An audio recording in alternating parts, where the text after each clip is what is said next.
5월은 우리가 마음의 온전함이라는 주제로 우리가 달려가면서 첫 번째는 우리가 예수님의 그 원함, 사랑과 긍휼에서 나오는 예수님의 원함에 대해서 보았고요.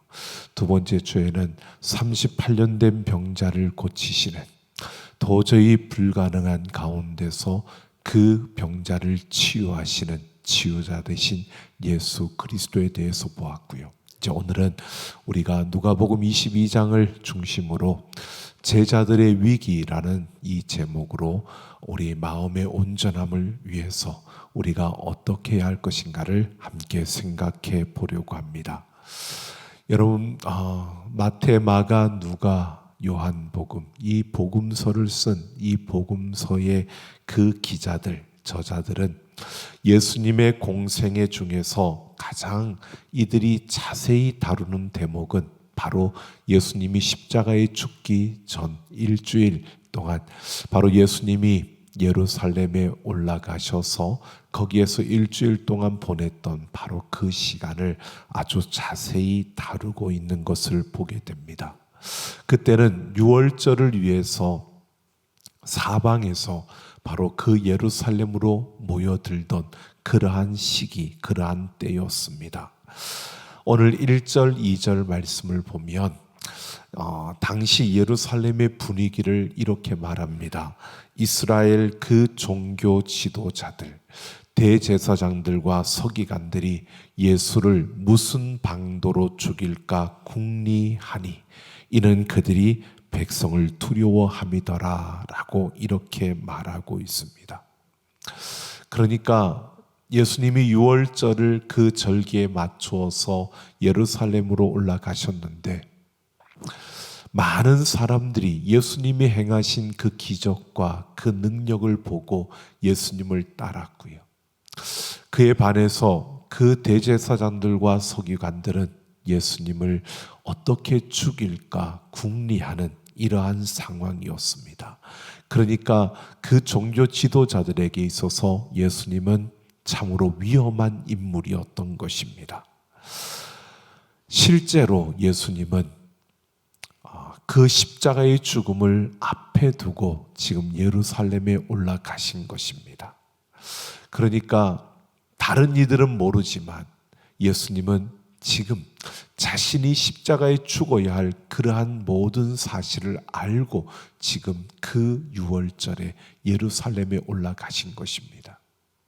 그러면 예수님이 함께했던 그 제자들, 아주 함께 따랐던 무리들은 몰라도요, 그래도 예수님이 정말 온 힘을 다해서 가르치고 함께 동고동락했던 그 제자들은 그래도 예수님이 가시는 그 길에 예수님의 위로자가 되고 또 예수님의 편이 되어 주어야 하는 그러한 자들이었고, 예수님의 가는 그 무거운 걸음을 조금이라도 이해하는 그런 자들이었습니다. 그런데 예수님의 이 복잡한 마음, 십자가를 앞에 두고 가는 그 마음을 제자들은 제대로 이해할 수 없었습니다. 그 복잡한 마음을 알 수 있는 것이 겟세마네 동산에서 기도하시던 예수님의 모습입니다. 예수님은 그 모습 속에서 이 십자가를 지고 가는 그 길이 얼마나 무겁고 힘든 길인가를 분명히 보여주시며 바로 그 곁에 있었던 제자들에게 조금만 함께 기도하면서 함께 깨어있기를 그렇게 원하셨던 것입니다. 이런 예수님의 마음을 제자들은 조금도 이해하지 못했을 뿐만 아니라 오히려 이들은 예수님을 더 힘들게 한 그러한 자들이었음을 오늘 우리가 볼 수 있습니다. 여러분, 이들이 예수님을 힘들게 했던 일들이 오늘 22장에 나옵니다. 먼저 첫 번째는 바로 가룟 유다의 배신입니다. 가룟 유다가 예수님을 배신한 겁니다. 오늘 3절 이하를 보면 유다에게 사탄이 들어가고 유다가 돈을 받고 예수님을 넘겨줄 기회를 찾는 이러한 모습을 보여주고 있습니다. 근데 이것을 예수님이 다 아셨습니다. 그래서 21절을 보면 예수님이 제자들과 유월절 만찬을 나누면서 보라 나를 파는 자의 손이 나와 함께 상위에 있도다라고 이렇게 말씀하셨습니다. 그러니까 가룟 유다의 배신, 예수님과 함께 했던 유다의 배신, 이것이 예수님을 더 힘들게, 예수님의 위로자가 되어 주어야 할 그 예수님의 무거운 마음을 조금이라도 나눠지어야 할 그러한 그 제자들이, 그 유다가 예수님을 배반한, 이것은 예수님을 더 힘들고 아프게 했던 것입니다. 또 이런 일이 있습니다. 예수님을 정말 더 아프게 했던 것이 뭐냐면 바로 24절을 보면요, 제자들이 누가 크냐고 다투는 모습을 보여주고 있습니다. 예수님이 십자가의 그 길을 가며 이제 죽음을 향해 나아가고 있는 그 무거운 걸음 속에서 제자들은 누가 크냐라고 하는 다툼을 벌이고 있는 겁니다. 그런데 이것이 처음이 아니었다는 겁니다. 누가복음에도 9장에 보면 또 제자들이 누가 크냐고 서로 변론하는, 다투는 이러한 모습들이 소개되고 있습니다. 그러니까 제자들은 서로 많이 다투었습니다. 다른 것으로 다툰 것이 아니라 누가 크냐로 서로 다투었다는 겁니다. 누가 그 높은 자리에 올라갈 것이냐, 자리 다툼을 종종 했다는 것입니다. 근데 지금 예수님께서 참 무거운 걸음을 걸어가고 있는, 죽음을 향해 나아가고 있는 그 상황 속에서도요, 바로 이들은 자리 다툼을 하고 있는 겁니다. 예수님의 인생의 그 걸음 속에서 가장 엄중한 순간에 이들은 자기들의 이기적인 그 모습을 보이며 욕망과 욕심을 그대로 드러내고 있는 그 모습을 하고 있는 겁니다. 이러한 이들의 모습, 이것은 유다가 예수님을 배반한 것과 크게 다른 것이 아닙니다. 우리는 유다만을 굉장히, 물론 배반한 유다, 잘못된 거죠. 그런데 그와 누가 크냐고 자리 다툼하고 있는 이 제자들, 별반 다를 것이 없다는 겁니다. 뿐만 아니라 예수님을 더 힘들게 했던 또한 그 일은 바로 예수님을 모른다고 부인하는 바로 시몬 베드로의 모습입니다. 제자들의 누가 크냐고 이렇게 다투는 이 모든 일을 정리한 뒤에 시몬 베드로에게 예수님이 이렇게 말씀합니다. 보라, 사탄이 너를 밀가부르듯 하려고 요구하였으나 내가 너를 위하여 믿음이 떨어지지 않기를 기도했으니 돌이킨 후에 형제들을 굳게 하라 라고 말씀하십니다. 여기서 사탄이 밀가부르듯 하다라고 하는 것은 바로 사탄이 베드로를 비롯한 제자들을 가지고 논다는 겁니다. 여기에서 사탄이 그들을 가지고 논다, 사탄이 베드로를 가지고 논다, 이 말은요, 사탄이 유다에게 들어가서 유다로 하여금 그 일을 하게 했던 이것과 똑같은 것을 말하고 있는 겁니다. 그러니까 가룟 유다의 배신이나 제자들이 서로 누가 크냐고 자리 다툼하는 그 모습이나 또 베드로가 사탄에게 놀아나는 이 모습, 즉 그가 예수님을 3번 부인하는 그 모습, 이것은 똑같은 그 선상에 있다는 겁니다. 즉 이들은 예수님의 그 무거운 마음, 십자가를 지고 가는 그 마음을 이해하고 또 예수님이 가시는 그 길을 아는 자들이 아니라 곁에서 함께 하면서도 그들은 예수님과는 전혀 다른 생각과 다른 방향으로 서서 다른 곳을 바라보고 있는 이 모습을 바로 보여주고 있고요. 이것은 예수님을 더 힘들게, 더 아프게 하는 제자들의 모습이었다는 것입니다. 여러분, 왜 예수님의 마지막 순간에 제자들은 이렇게 예수님의 마음을 이해하지 못하고 오히려 더 힘들고 아프게 했을까? 여러분, 왜 이들은 이렇게 예수님을 더 아프고 더 힘들게 했을까요? 여러분, 유다의 경우를 보십시오. 가룟 유다, 우리는 은 30냥에 팔리는 것, 이것 때문에 유다가 돈 때문에 그렇고, 그래서 많이들 이야기합니다. 유다가 예수님의 돈깨를 맡은 자였기 때문에. 여러분, 우리가 한번 생각해 보십시오. 유다가 예수님의 돈깨를 맡은 자 맞습니다. 그런데 그 옥합을 깨뜨렸던 여인의 이야기를 우리가 한번 생각해 보십시오. 그 비싼 향유를 깨뜨렸을 때, 그 옥합을 깨뜨렸을 때 유다가 뭐라고 했느냐 하면, 이것을 왜 이렇게 허비하느냐, 이것을 팔아서 가난한 자들에게 주지 왜 이렇게 했느냐고 책망을 하는 겁니다.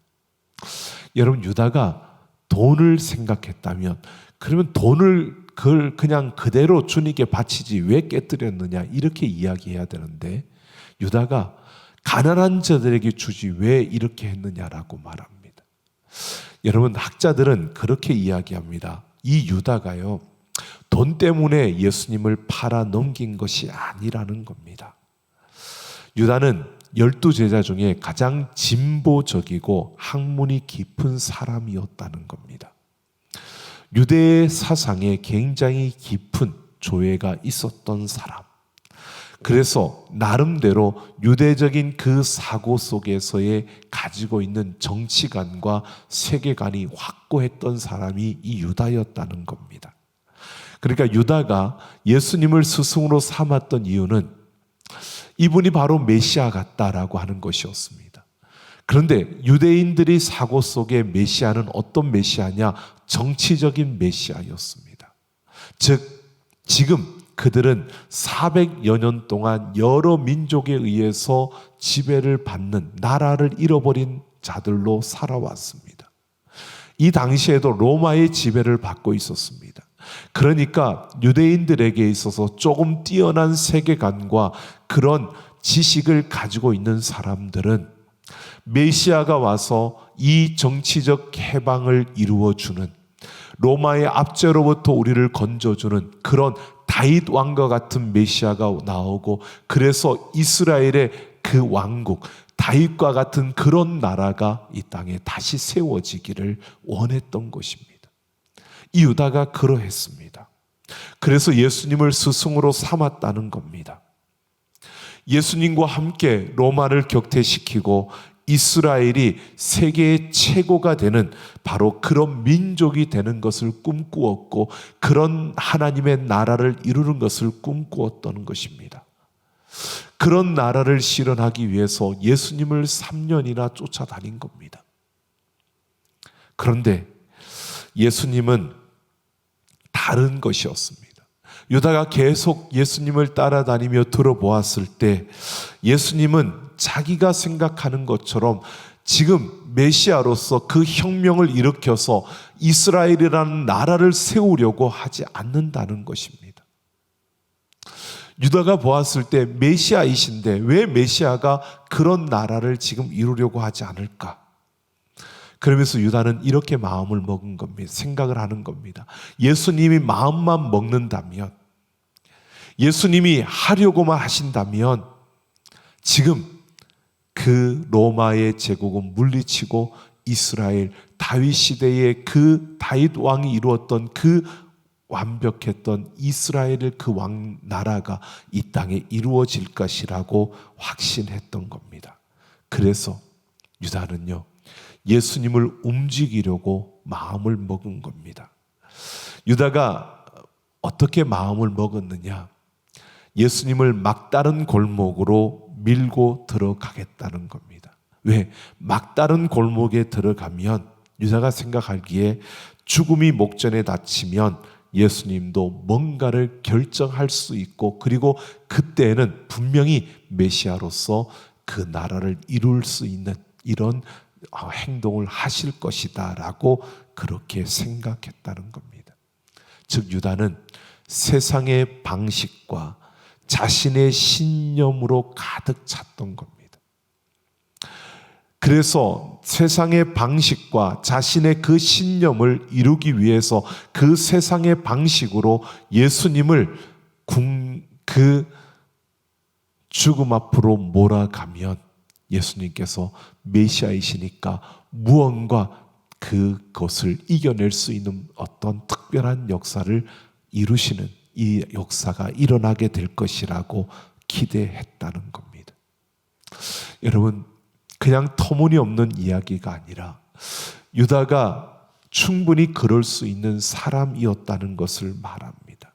그러니까 유다는요, 하나님의 뜻과 하나님의 마음을 헤아릴 수 없는, 자기 자신의 신념으로 가득 차 있고 자기의 그 지식으로 가득 차 있고 자기의 전통에 꽉 매여 있는, 그래서 세상의 방식을 이용해서라도 자신의 그 신념과 그 생각을 이루고자 했던 인물이 바로 이 유다라는 것입니다. 그래서 예수님을 배신했다는 겁니다. 내 삶의 가치와 내 삶의 목적이 무엇인가를 정확하게 알지 못하고 이것을 잃어버리고 세상의 가치와 방식에 묶여있고 매여있는 그 모습이 바로 이 유다의 모습이라는 것입니다. 여러분, 예수님을 배반, 그는 유다만 할 수 있는 거야? 아니요.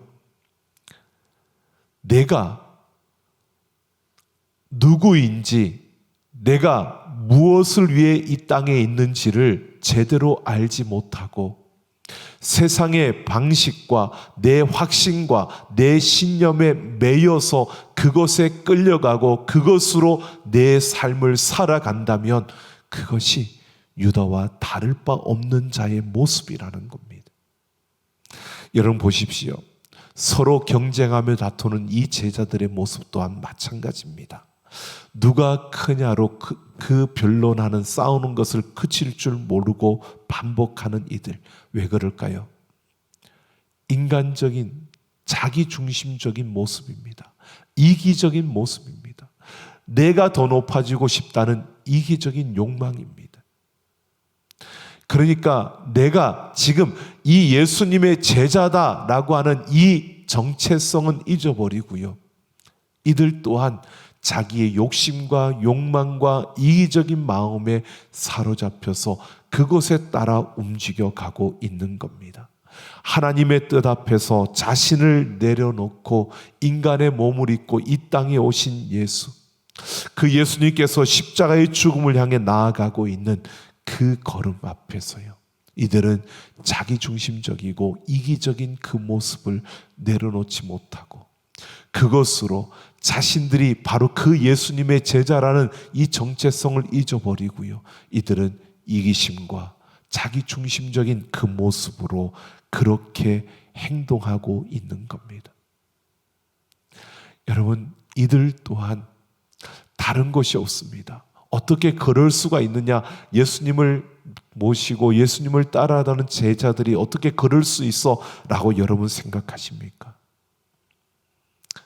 내 욕심과 내 욕망과 내게 주어진 지금 문제들, 내게 있는 지금 내가 해결해야 될 것들, 여러분 이거 생각하다 보면요, 우리 또한 이 제자들처럼요, 내가 예수님의 제자라는 것을, 내가 하나님의 자녀라는 것을 잊어버리고 우리는 그렇게 행동하고 그렇게 살아가게 된다는 겁니다.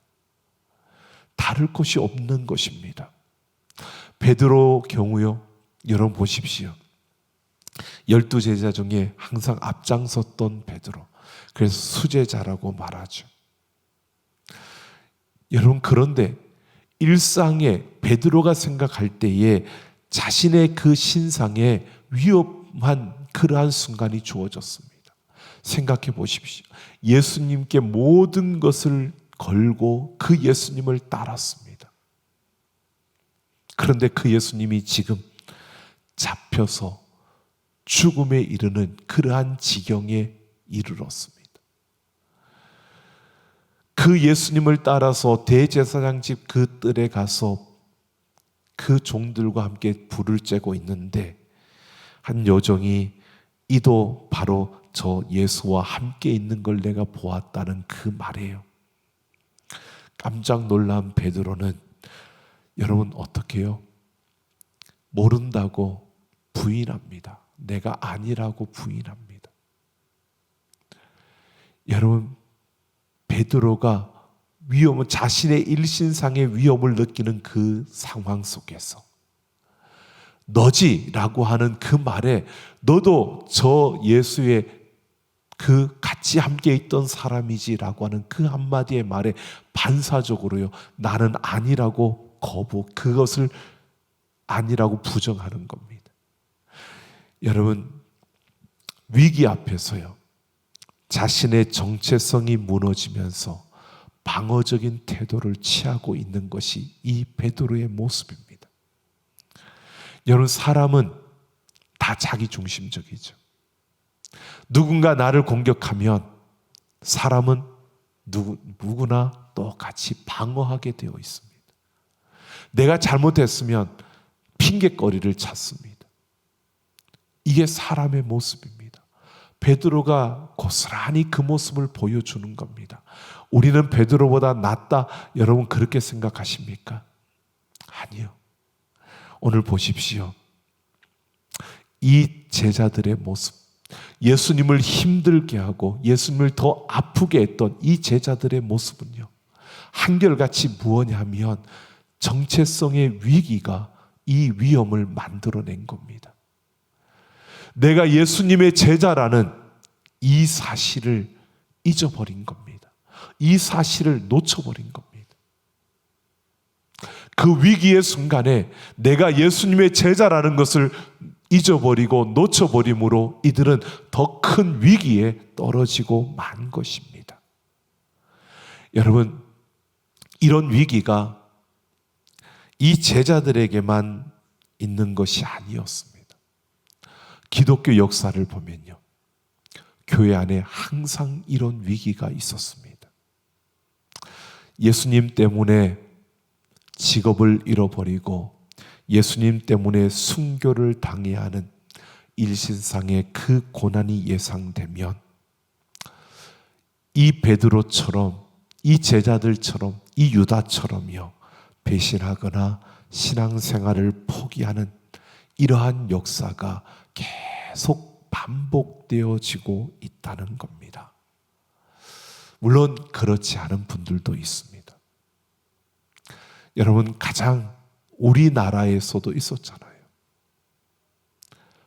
신사참배에 찬성한 바로 우리 기독교, 대한민국에 있는 기독교, 교회가 신사참배에, 우상숭배에 찬성하고 그렇게 행하였습니다. 그들이 결정한 거니까 아니요, 그 총칼 앞에서, 죽음의 위기 앞에서 일신상의 그 위협이 가해지는 그 순간에 여러분, 하나님을 모른다고 부인하지 않았습니까? 총을 머리에 대고 너 예수 믿을 거냐 안 믿을 거냐? 여러분, 우리는 흔히들 그렇게 묻는 답에 그렇게 답합니다. 어느 분이 그러더라고요. 저는 그렇게 금으로 많은 분인데 어느 분이, 목사님이요, 그 강도사고시를 보고 나서 면접을 보는데 면접 시간에 면접을 묻는 그 목사님들이 그렇게 묻더랍니다.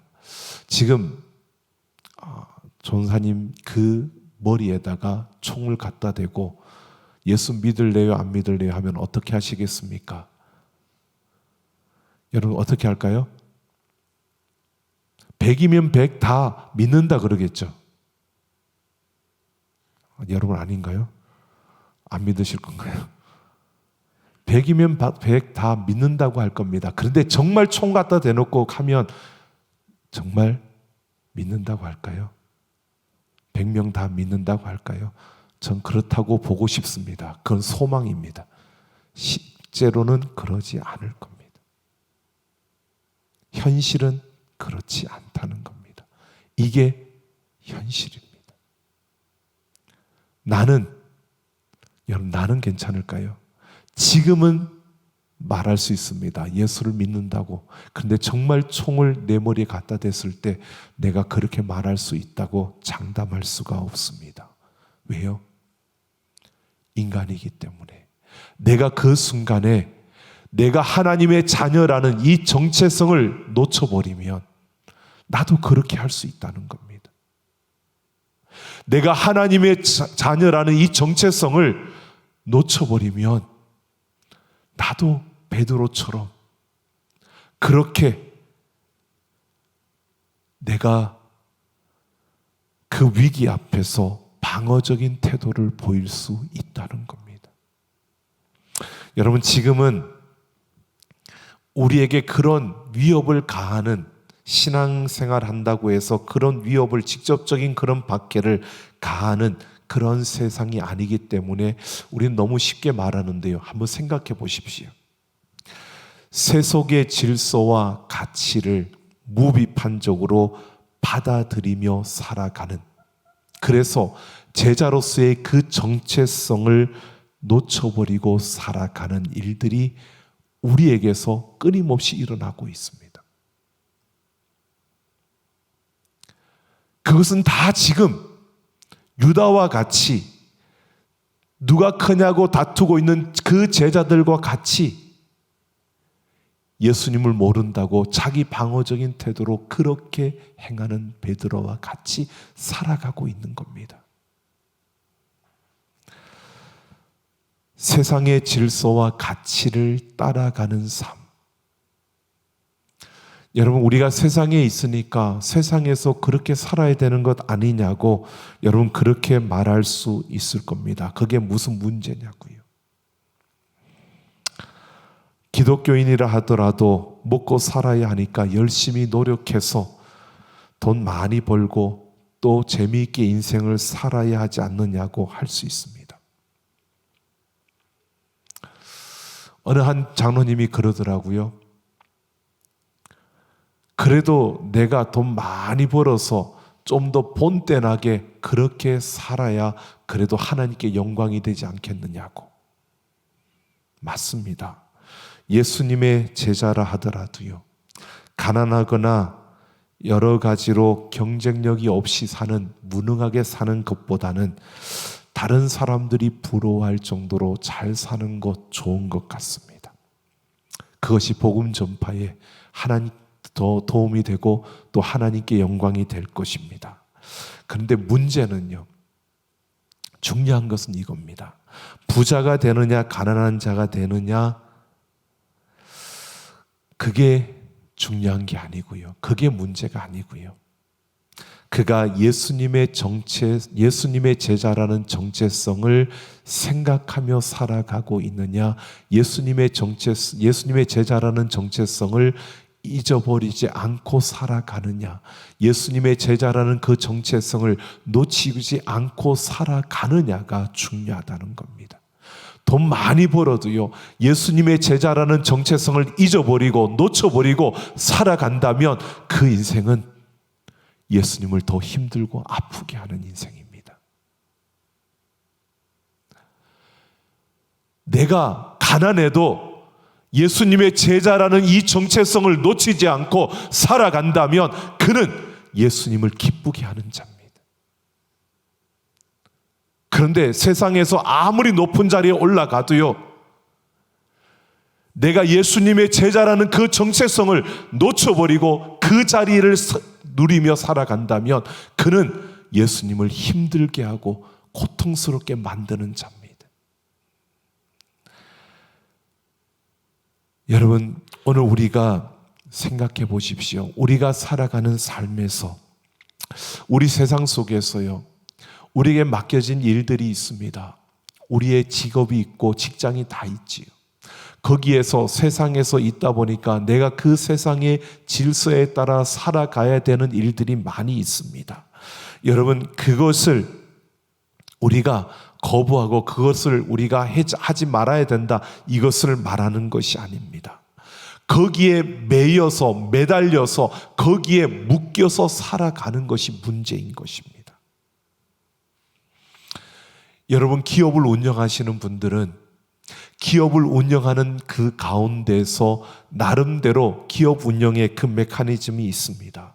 그렇게 운영을 해 가야 되는, 운영하는 그러한 데 있어서 필요한 노하우도 있고 다 있습니다. 그걸 따라야죠. 하지만 중요한 것은요, 그보다 먼저 내가 예수님의 제자라는 이 정체성을 생각할 수 있어야 한다는 겁니다.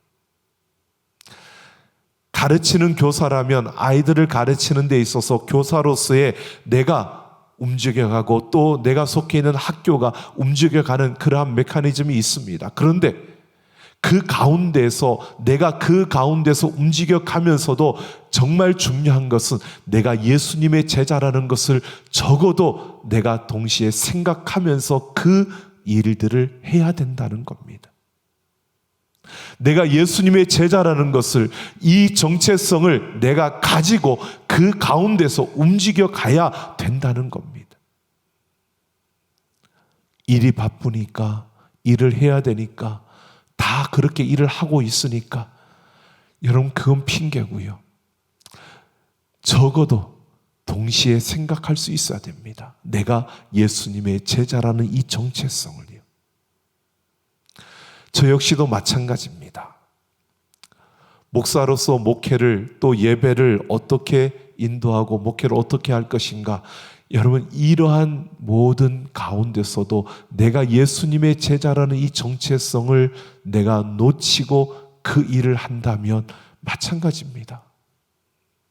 예수님의 제자라는 이 정체성을 가지고 내가 맡겨진 사역을 감당해야 되는 거고, 그 일을 하면서도 내가 예수님의 제자라는 이 정체성을 놓치지 않아야 이 베드로와 같은, 이 제자들과 같은, 유다와 같은 이런 모습으로 예수님을 아프게 하거나 힘들게 하지 않는다는 겁니다. 여러분, 우리는 어떤 모습으로 살아가고 있습니까? 여러분, 그 어떤 환경과 상황 속에서도 흔들리지 않고 내가 견고하게 서려면요, 내가 예수님의 제자라는 이 정체성을 우리는 확고하게 붙들어야 합니다. 무엇보다 중요한 것이 바로 이것입니다. 돈을 많이 버는 것 중요한 게 아닙니다. 내가 많이 벌어서 많이 헌금하고 많이 돕고 많이 나누고 베풀고, 여러분, 그것도 중요한데요, 예수님의 제자라는 정체성을 잊어버리면 그 돈이 우리를 망가뜨리는 겁니다.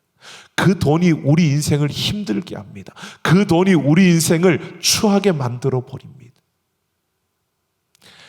여러분, 왜 우리의 마음에 다른 어떤 것보다도요, 예수님의 제자라는 이 정체성을 확고하게 가져야 합니다. 그래야 우리의 삶이 바로 세워지는 겁니다. 조금 천천히 가면 어떻습니까? 조금 느릿느릿 걸어가면 어떻습니까? 다른 사람들보다 조금 못하면 어떻습니까? 내가 예수님의 제자라는